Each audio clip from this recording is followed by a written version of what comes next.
This is Grapplers Talk. What is up, fans of Grapplers Talk? This is Dave coming at you with another episode each and every week, here to provide you guys with the best grappling content on the internet. And we are going to keep pushing and we're going to keep grinding until forever, dude. We're not going to stop. And I'm excited, man. I'm having a guest on this week, but before I introduce him, I just want to say thank you to all the fans, all the love. And I get messages and I kid you guys not, like if you saw my DMs on Instagram, I get tons of messages from all kinds of different people. And I'm always getting love, always getting support from people. I get messages all the time of people telling me how much they're enjoying the content and keep pushing. And I'm linking up with new people too. So that's what I'm loving about this the most, is it's connecting different areas of the country. And I'm able to talk to some of the most interesting people, regardless of rank in jiu-jitsu too. This is Grapplers Talk. We a lot of times focus on jiu-jitsu because I love the gi. I love jiu-jitsu. That's my main grappling art, but wrestling is just as important. It's just as valuable. And I'm thrilled to have a gentleman. The way I connected with this young man is he sent me a message on Instagram. We started talking a little bit, and man, we had a lot of things in common and a lot of the same visions in mind. So after talking to him, he's a young man, but man, I said it on the commentary. He has a really big heart, and I'm thrilled to welcome onto the podcast this week my friend now, Oscar Lopez, man, all the way from San Diego, joined via Zoom, right, man? What's up? Zoom. I'm doing good. I appreciate the kind words and everything. I really appreciate that. Like you said, we met through Instagram. It was crazy because it was a couple days before the Arte Suave, and I didn't even know you were going to be at that, which was hilarious. Yeah, it was weird too. I didn't know you were on the card, and you sent me the flyer, and it was like, wow, it's meant to be. Yep. Yeah, and so we linked up a little bit. We started talking. And you were telling me about your grappling history. I was telling you a little bit about mine. And, I initially didn't think it was going to turn into a relationship like it did and a friendship like it did. And I'm glad we're here today. Yep. Oscar, let's talk about how you got introduced into grappling. Now, you're 20 years old, so you're still a fairly young man. Yeah. How did you get introduced into the original form of grappling? What was it? Was it wrestling? Was it jiu-jitsu? Who took you there? What was the whole reason behind getting into that? Well, yeah, I started jiu-jitsu at 13. My uncle is a third-degree black belt out here. So I saw him as a young kid training and everything, and I wanted to do it. But when I was 13, I got my ass whooped in 8th grade. And then my uncle saw that, I saw that, and I was like, yeah, I gotta do something about it. So I started into the gi. I was basically the only I was the first teenager in the adult classes. So I was getting, I was the nail for a while against these 30-year-old men. I was 110 pounds, 108 pounds. So I was definitely the nail during that time. So that's when I started my jiu-jitsu journey. It was purely in the gi from 13 to 18 and a half. Took like a year off and then started just strictly no gi from there. Yeah. And did you have any prior grappling experience or did you wrestle around at all or watch WWE at least? Yeah, I was a big John Cena fan. If he would lose, I would cry. Big John Cena fan. I would throw tantrums. Yeah, it was bad, but I realized WWE was fake, and then that broke my heart. So, yeah, my whole family watches WWE. My grandpa's all about it. My dad, my mom, they're all about that scene. My grandma, everybody's about that scene. There's a famous scene of that fan at like a Comic-Con, and he's like, "It's real to me, damn it." And I grew up on WWE as well. Back then, it was WWF, and my mom said I watched it when I was 2 years old and I was into it. And she's like, I knew I probably shouldn't let you watch it, but you liked it so much. And they used to take me to the events and Yeah. Man, it kind of paved my way into grappling too. It's weird how that works, but Good start.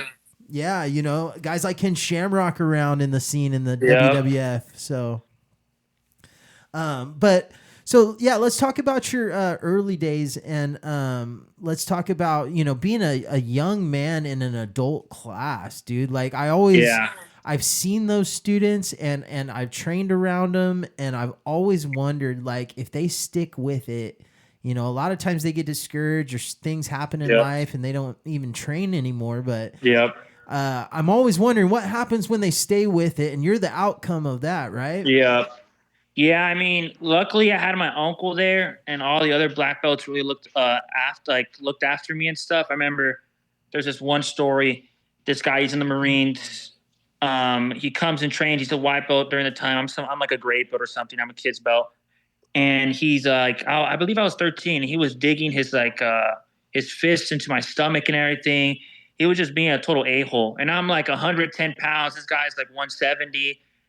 I come home and I'm crying.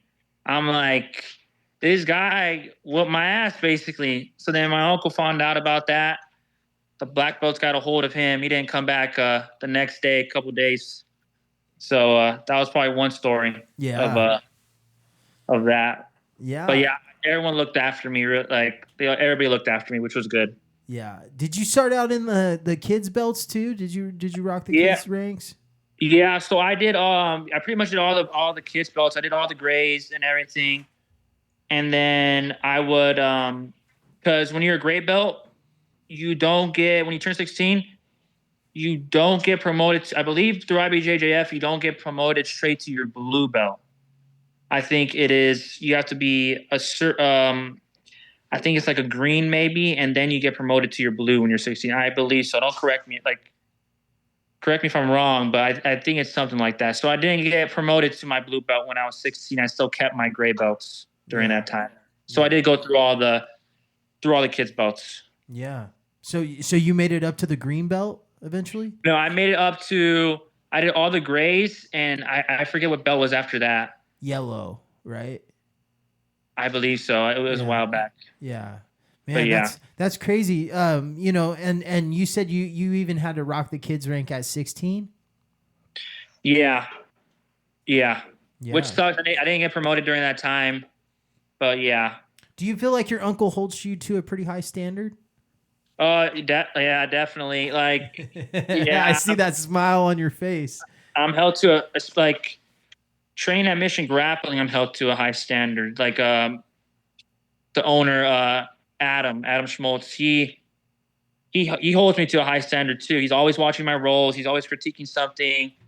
My uncle always has something to say about my rolls when I compete and stuff. So I think right now for Mission Grappling, I'm the one I took it into my hands to try to put it on the map. Really, it's a new school. I'm trying to take it into my hands, trying to put it on the map, like competition wise, and with the programs like the wrestling, the soon-to-be jiu-jitsu for special ed, that type of stuff. So I'm trying to do it in both aspects because they both help me out a lot. So I'm trying to do my work in return. Yeah. Well, I definitely want to touch a little bit on the things you're trying to do. But before we get into that, I really want to talk about your competition. And we were able to see you compete at the Arte Suave card. Yep. And one of my best friends, shout out to Greg, man. He's an amazing coach, amazing teammate, amazing business partner. Everything that he is, he's great at. And he was able to step up and really help out Oscar. And, but the main thing is, man, you went out there and performed under, you know, you were under bad circumstances in a way, like you didn't know many people. You're in a new environment. Talk about what was going on that day you competed for Arte Suave. Talk about the experience for competing with them too. Yeah, so my plan was to just compete on the Arte Suave in San Diego, but in my head I was like, I don't want to do the one in San Diego and have everything be new to me in that aspect, in that environment, because I knew it was going to be a big event because it's obviously 10th planet versus the world, basically. So I wanted to get my get my feet wet a little bit. I saw it was in Visalia, 4 hours away. I never travel. The farthest place I've been to is Fresno. Yeah. So I don't go that many places. So I was like, I told my girl, I was like, you want to go? And I knew my uncle wasn't going to be able to go. I knew Adam wasn't able to go. I was like, screw it. Let me just do it. So me and her went up there, stayed in a hotel for like 2 nights. It was fun. But yeah, the one thing that helped me was walking in with you guys before the event. Yeah. That helped me out a lot. I'm so Kind of happy. kill the nerves, right? Yeah, I'm so happy that I did that because I started visualizing myself on the mat, what I was going to do when I walked through and everything. And in my head, I knew my opponent did not have that same experience walking in first and visualizing himself on the mat and everything. So that helped me mentality-wise. I think that's going to help me for my match on Saturday as well. Yeah. Yeah. Already there. But yeah, it was a really well run event. I went up to the organizers. I'm forgetting the name. Alfredo. I went up to Alfredo, and I was like, man, really, you guys ran it well. I was actually surprised that it was ran so smoothly and everything. Everybody, a lot of hospitality and everything. I didn't know anybody. I was making friends on the spot. I was trying to be out there and everything. So yeah, everybody treated me fairly with respect and everything, and kindness and everything. Yeah, and it was a great crowd too, great card to be a part of, and it was actually my first time. I've been going to Arte Suave cards. I've been competing on them. I've done a lot around them, but this was my first time actually working with them and doing the commentary, and it was just an amazing experience. They have a great team of people. Yep. They're willing to adapt. Alfredo is he has this relaxed like style. Although he's probably not relaxed, he really puts off a relaxed vibe and he gets things done. So, they did a wonderful job. You had a wonderful match that night, man. You executed your game plan to a T, and the exciting thing is you're going to be on this weekend's Arte Suave card on Saturday. Yep. And talk about the preparation for that match. Talk about what you've been going through and kind of what the training's been like. Have you stepped it up a little bit? Now you know what it's like to compete on an Arte Suave card, so the nerves aren't as bad. But talk about what the preparation's been like. Yeah, it's been the same, really. I train 7 days a week, so I'm training Monday, Tuesday, like the whole week, basically. My wrestling days are on Saturdays and Sundays. So I wrestle the high schoolers that I coach on those 2 days. And then Friday, Saturday are open mats. And then the rest of the days are just structured classes. About 2 hours, an hour and a half to 2 hours. And I'm lifting about 2 to 3 times a week. But recovery for me has been the big thing. Sauna, jacuzzi, all that stuff I've been falling in love with, and that's helping me a lot. Do you have to cut much weight for your matches or? No, so when I was competing at 135 to 145, I would cut about. I mean, it's not cutting weight really. I'll cut probably 3 pounds. That's nothing. But that was before I was coaching at the this past wrestling season. Yeah. But since I stopped competing, I put a little bit of weight on. So now I'm walking around 150, 153, 154, around that weight class. So now I compete in the 145 to 155. But for this match, I took the match at 165. Okay, a little bit so bigger. He weighs 165, but I go against bigger guys all the time. I mean, I'm at the lower weight, so it's nothing new. Yeah, you feel comfortable going at that weight. That's great, dude. And that's how it should be, man. Helio created, jiu-jitsu and helped push that for the smaller person, right? Yep. So let's back it up a little bit, talk about your wrestling and how you got involved in wrestling and how you got involved in coaching wrestling. Yeah, so it was my freshman year of high school, and I was doing jiu-jitsu first, I believe, and then my uncle wrestled at the same high school I went to, his junior and senior year. And at that time, I didn't know that he did, but I was on YouTube and I came upon this wrestling video and I was like, oh, that looks interesting. That day, there's this thing called Nice News. It's basically like the news for the school. it's advertising the meeting to talk about wrestling the next day. So it all kind of lined up, which is weird. It's probably Gosplan or something, but it all lined up. The next day I went to the classroom and the rest is history. I wrestled all 4 years, freshman, sophomore, junior, senior year of high school. And then after that, I started coaching immediately. So I've been coaching for the past 3 years. That's good, man. Are you coaching at the high school that you went to? Yeah, I'm the head freshman and head JV coach this year. Nice, man. That's huge for a young man. Yeah, it's a pretty big responsibility. I had like probably 20 wrestlers, and I would go with them by myself at times because we're short on coach this year. So I'd go with them by myself on the bus. We'd be there for 8 hours, 9 hours, and yeah.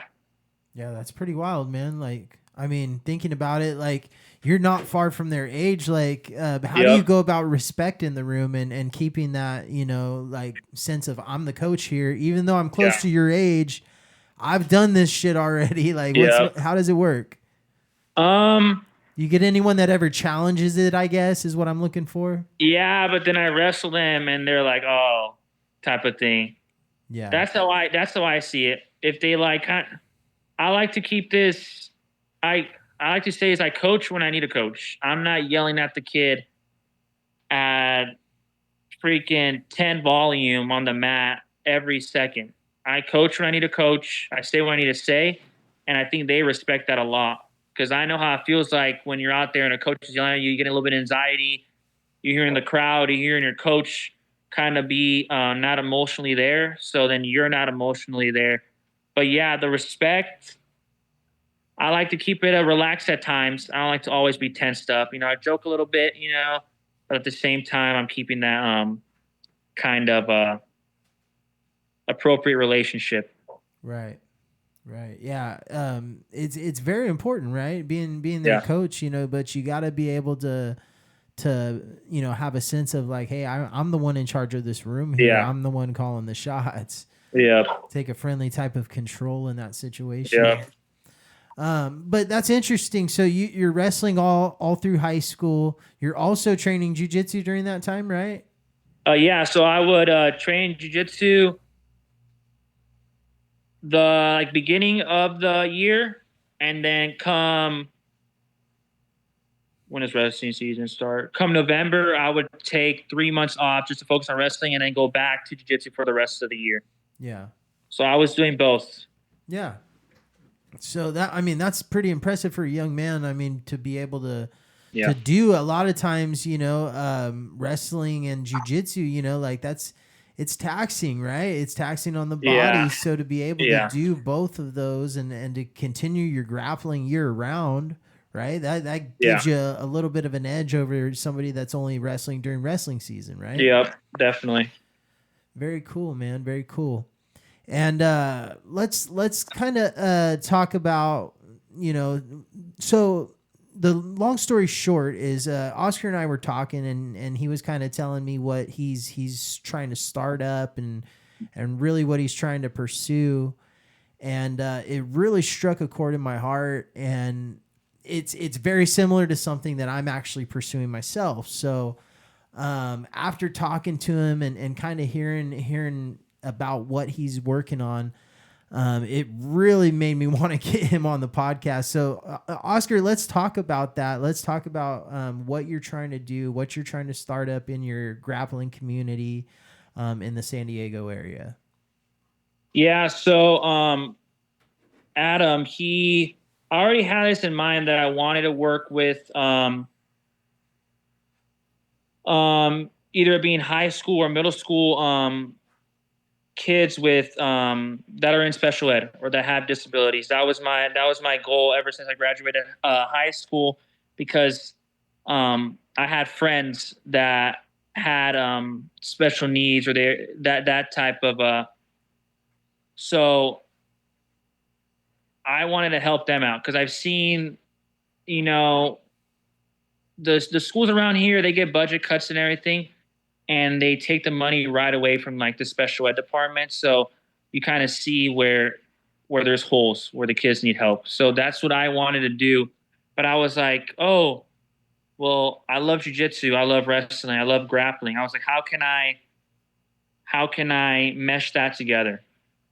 So Adam approached me asking me if I wanted to um, be the person that organizes and runs the program at Mission Grappling. I was like, heck yeah, 100%. So yeah, so I looked around San Diego County and there's no program that's geared towards that. I believe there's one in San Diego, but that's like Taekwondo. It's more striking, like arts, but no grappling. So my idea was have a jiu-jitsu class that's geared for adults with autism, that realm, and also for kids. So that's my goal, is to start that up.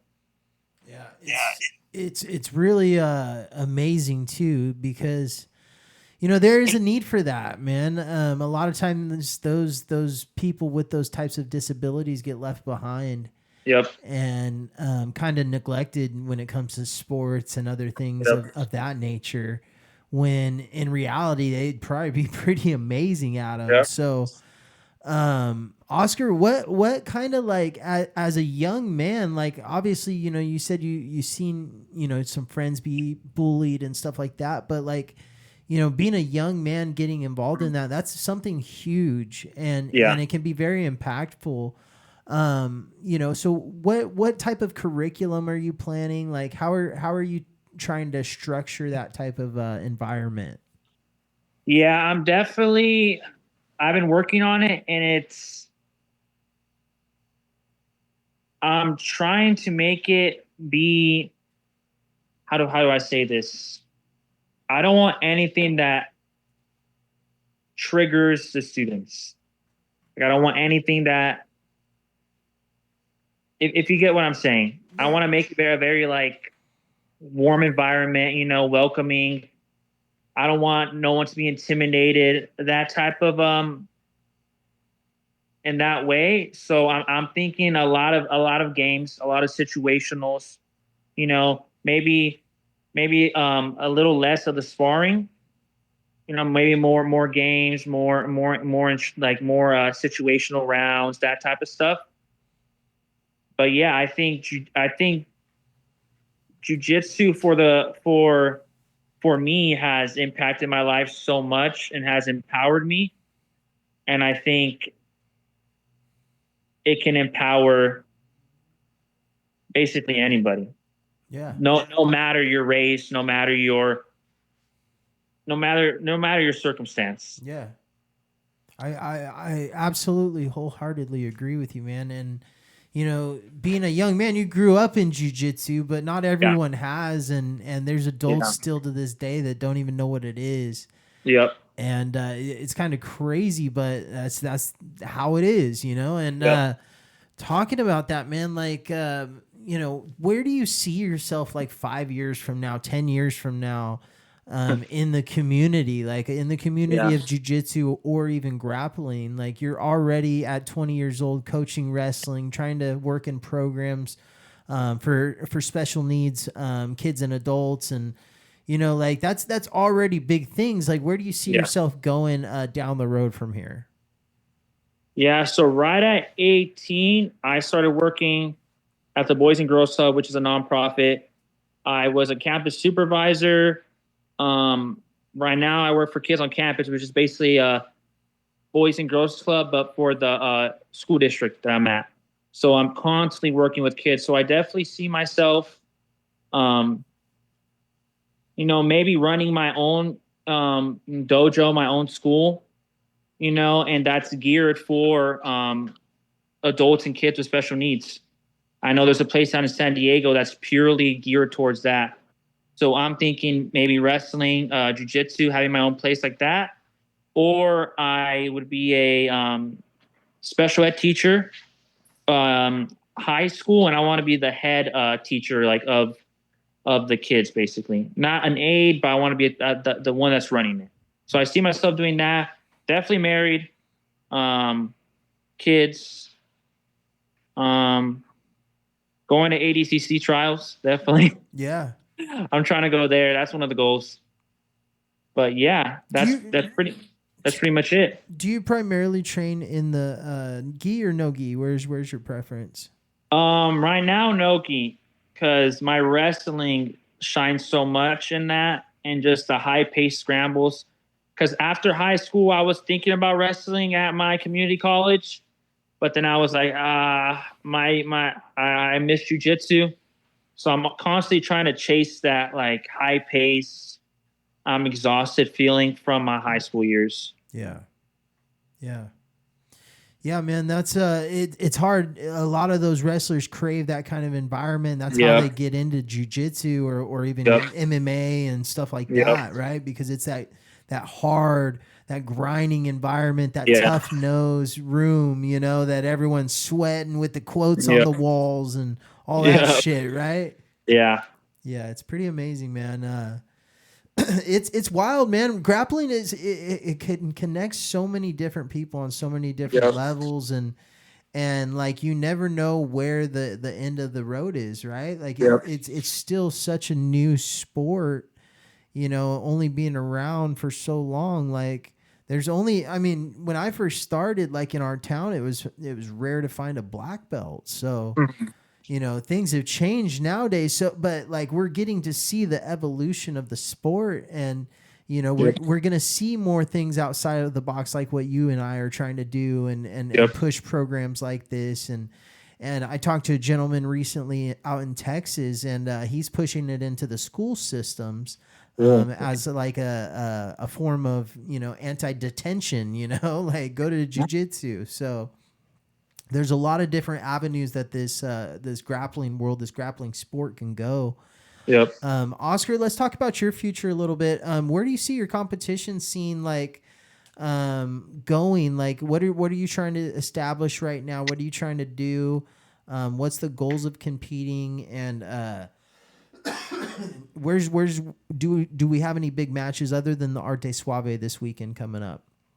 Well, I'm trying to get a match. I was trying to get a match April 27th on Elevate Submissions. That's down in Texas, because that's my thing right now. It's 2025. I want to, because I haven't been out the state, and I was like, if I'm gonna go travel somewhere, I'm young. I want to travel for jiu-jitsu.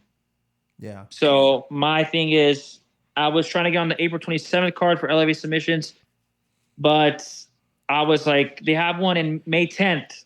So I was like, that's the day before my birthday, May 11th, and that's when I turned 21. So the last two birthdays, I like doing something hard right before it. So I was like, oh, this works out perfectly. So I'm trying to get on the May 11th card. That's down in Texas, Elevate Submissions. What's some of the things that you've done that's pretty hard before your birthdays in the past?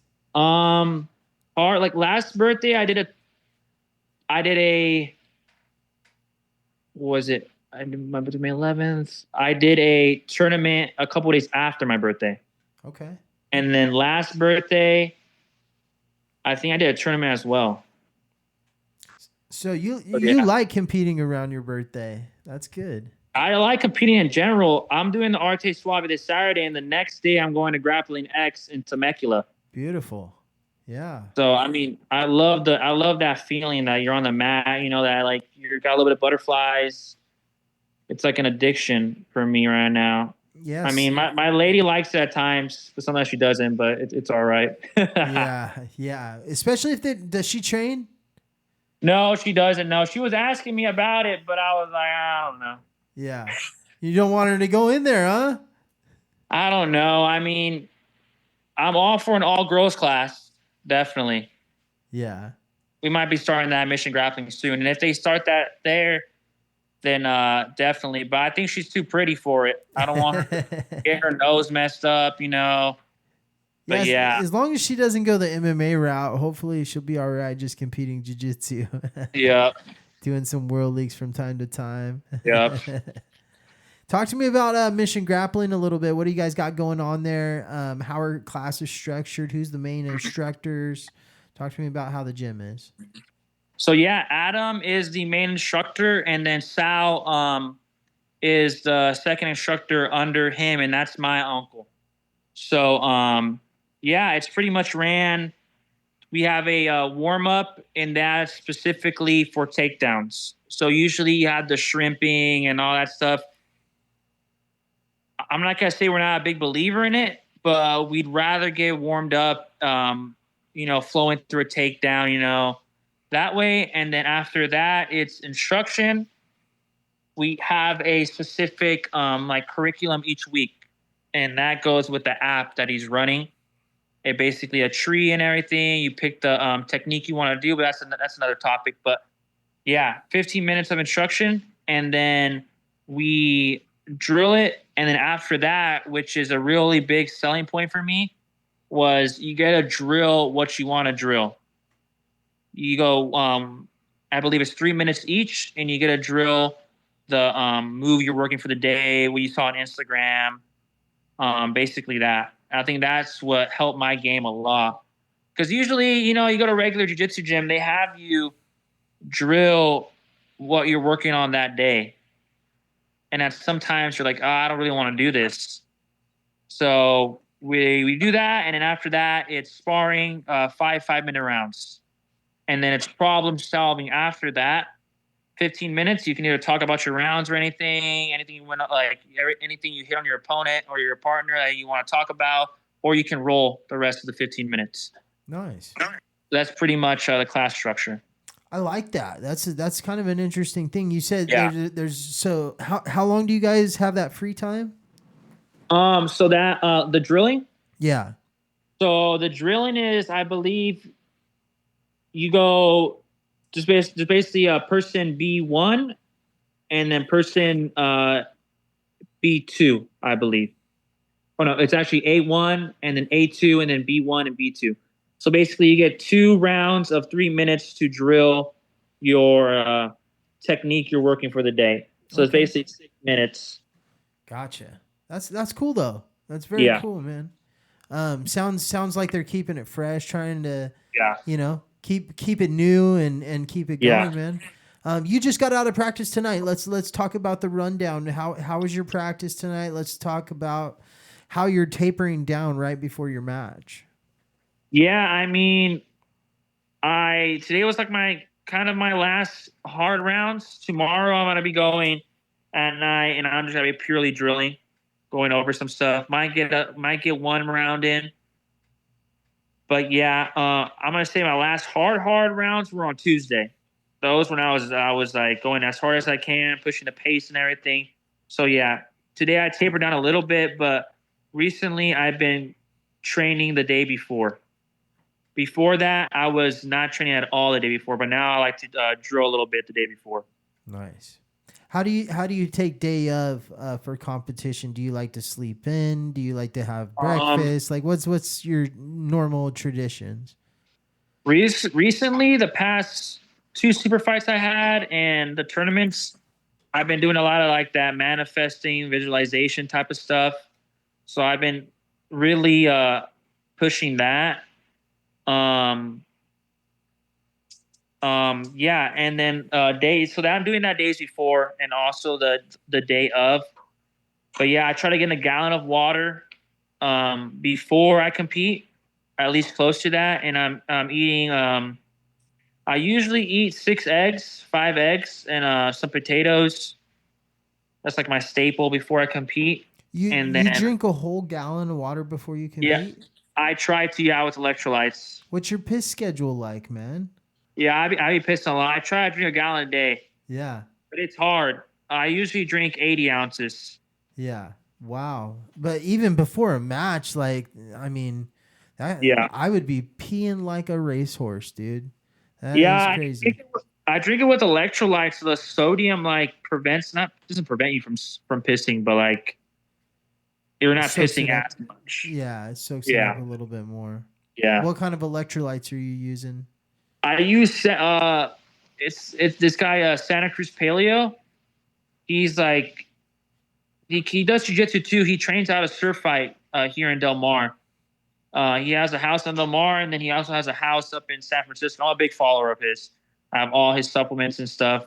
But he pushes a whole foods diet. He's one of those they say cutting board guys. You eat off like a wooden cutting board, like you got your steak or he's like those type of guys. Okay. So he's big on the trying to get the obesity down. He's big on anti-red 40. So that he made me. He's the one that got me into eating healthy, and then my fiance, then she started getting on that. So we both have been trying to only eat like whole foods, steak, ground beef, potatoes, and stuff like that. So I take a lot of his supplements. So Santa Cruz Paleo, yeah. Yeah, nice. What kind of supplements are you taking? So magnesium and potassium, and then I take some turmeric for like my joints and stuff because my elbows were, because I was defending the armbar a lot, but I was being stubborn. So I started getting tendonitis in my elbow. But I started taking turmeric, and then that kind of cleared it up. I try to take these deep sleep caps as well to like help me sleep, because sometimes I'll be waking up in the morning. So I do that, and then the electrolytes, creatine, and that's pretty much it. I take protein powder sometimes, but it'd be too expensive sometimes. I'm like, I'm good. I could just eat food. Yeah, it's a steak or chocolate milk or something good like that. Definitely. No, that's interesting, man. And obviously, Grapplers Talk is behind you 100% in your competition, man. And we're excited to see you compete this weekend at Arte Suave. We'll be watching online, but we're definitely excited to see the future, man, and see where you go, because you're a young man, dude, but the sky is the limit, man. You're 20 years old. You got nothing but potential in front of you, and to be having a heart like you do, man, and that's something that like you're not doing for attention or anything like that. You're doing it because you're a good person, and I'm thrilled to have you as a guest on. Even with you being a youngster and everything like that, you're probably one of the youngest guests that's ever been on the show. Wow. So you're setting some, I'm honored. Yeah, you're setting some records here. We've had some surprise like kids on, but nothing too crazy. But we're excited to see where you're going, man. And I know with having the direction that you have, man, you're gonna go pretty far with this thing. Thank you. I'm excited, man. I always like to have fun on this show. Like to play a few games. Do you follow much UFC or grappling, like the professional scene? Big into the grappling scene, as in like jiu-jitsu, and also UFC. Yeah. Okay. You down to play the game? It's been a few weeks. I always get requests like, "Hey, what happened to the game? Overrated, underappreciated." Do you want to play the game? Yeah, I'm down. Okay. It's been a while since we've played it, but I'm excited for this one. Overrated or underappreciated? We're going to say the guy that's going to be taking on Nicky Rod, Kainan Darte. Overrated, underappreciated? Oh, that's hard. I think underappreciated because of how many years he's been in the game for. Like, he was going against Nicky, I believe, what was that, 2018 ADCC? Yeah. I think that's who Nicky lost to in the finals, wasn't it? Yeah, I'm not sure. It was ADCC trials, I believe. But yeah, I definitely think underappreciated. Yeah. Okay, underappreciated, Kainan Darte. Overrated, underappreciated, Caio Terra. Ooh. That one's hard. Oh, I don't know what to say for that one. I don't want to say overrated. 6-time world champion, man. Yeah, I don't want to say. I'm gonna say underappreciated, definitely. Okay. And I bring him up because my next one's Mason Fowler, and I don't know if you've seen that viral video of them showing that move, and Caio Terra like puts him to sleep. Oh, he has the lapel choke. Yeah. Now, is that a real thing, or did they plan that out and let that happen on camera? I don't know, because Caio Terra was like, wait, let me do it. So that made me feel like he was kind of pissed off because Mason wasn't listening. So I was like, this is where he's gonna hit it hard. So I think it was real. You don't think it was staged at all? No. Okay. Funny story is, talking about Mason Fowler, my uncle was living up in Fresno for work during the time. This was probably maybe 2016, 2015. And maybe 2015, 2014, around there. And he was actually training at Dethrone. So he was an instructor on the website and everything. And he's buddies with Mason Fowler, actually. Wow. They be texting and stuff. And yeah, after Mason lost to Nicky Rod at the UFC, my uncle was texting him saying, I forgot what they were talking about, but yeah, funny that you brought him up. Yeah, overrated, underappreciated, Mason Fowler. Underappreciated, definitely. Yeah. Okay, I got a fun one for you. Okay, UFC's changing, right? It's always evolving. Dana White is not afraid to push the freaking needle. They're changing the rankings. That's some news that just dropped this week. The fans are going to have more involvement in how the rankings are structured. So very exciting. He's got new rules with how you can go for a double title, and you have to give up your championship in one division. You can't hold up a division anymore. All those things that Conor McGregor got away with years ago. But let's talk about it. Tom Aspinall, the match everyone wants to see. He's the heavyweight champion of the world. Yeah. He's got to fight John Jones. John Jones is the GOAT, the greatest of all time, who's never lost a fight. What's your take on it? Overrated, underappreciated Tom Aspinall. He would kill me in a heartbeat, easy. I'm going to say overrated. Overrated. Okay. I'm going to say overrated. Some people are going to hate that, but I'm just a John Jones fan, like diehard John Jones. I remember I was a young kid watching him, you know. Yeah, I definitely am a John Jones fan. Not a fan of his antics outside of the octagon, you know, but definitely inside the octagon, he's a killer. So I'm going to say Tom Aspinall overrated. Yeah. Okay, I like it.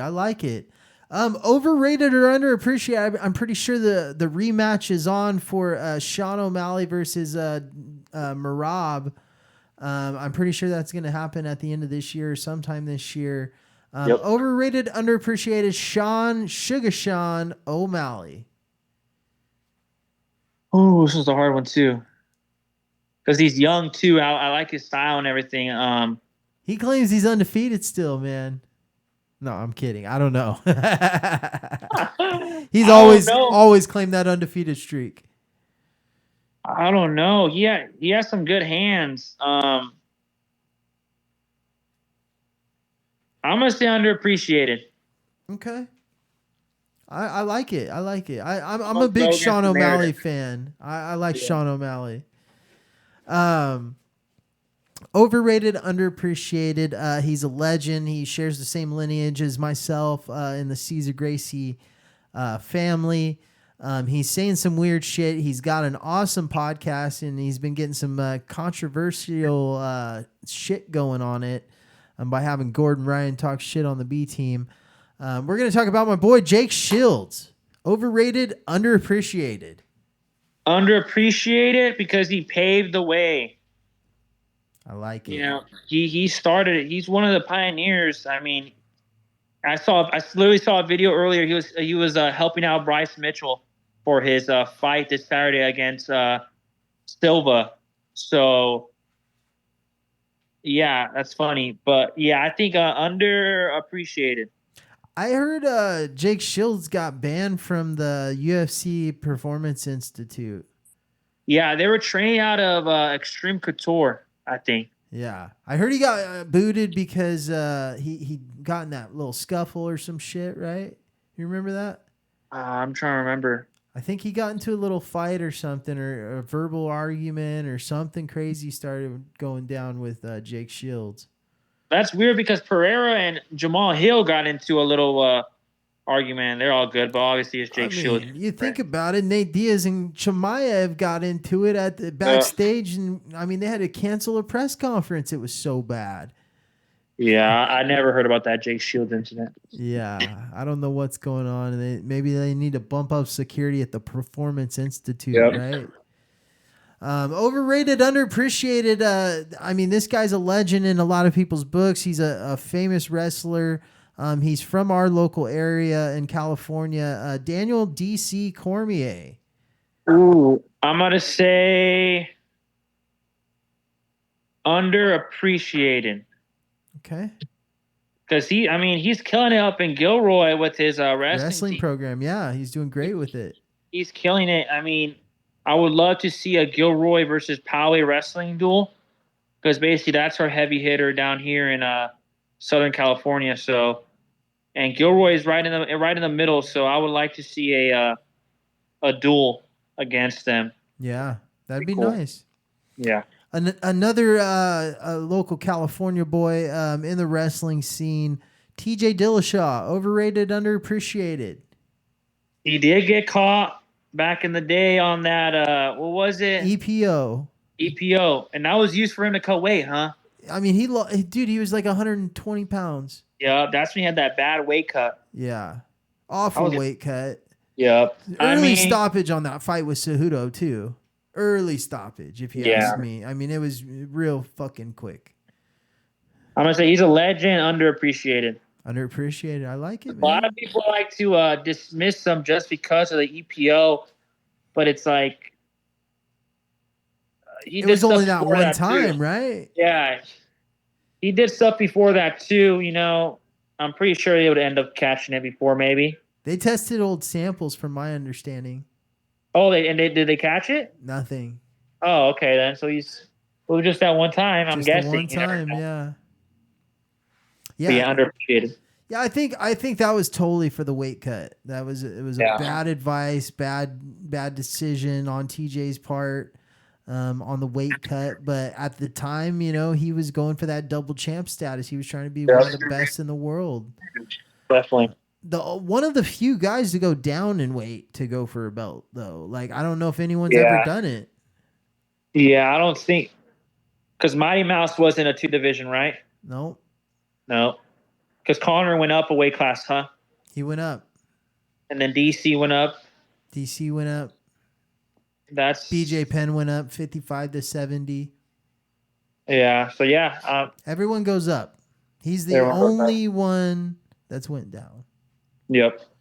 Very interesting. Not a lot of people bring that up, but yeah, he is the only one to go down in a weight to go for double champ status. Yep. So, yeah, man, it's been fun having you on. Let's throw out a couple more. I like to say over under on this instead of overrated, underappreciated, but over under on Gordon Ryan competing this year. Oh, again, he whooped my ass. I'm not a big Gordon Ryan fan. Okay. He's not everyone's cup of tea. Yeah, I mean, Craig Jones always makes the jokes of what is it, having the chair in the corner.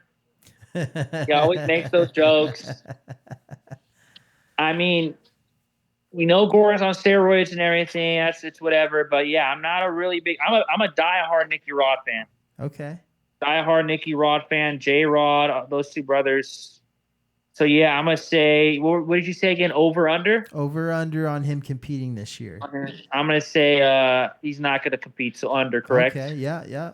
I get it, man. I hope he does. I don't know when we'll see him again. I don't know if there's any plans in the works. I don't know who would compete against him other than Kynan at the ADCC run.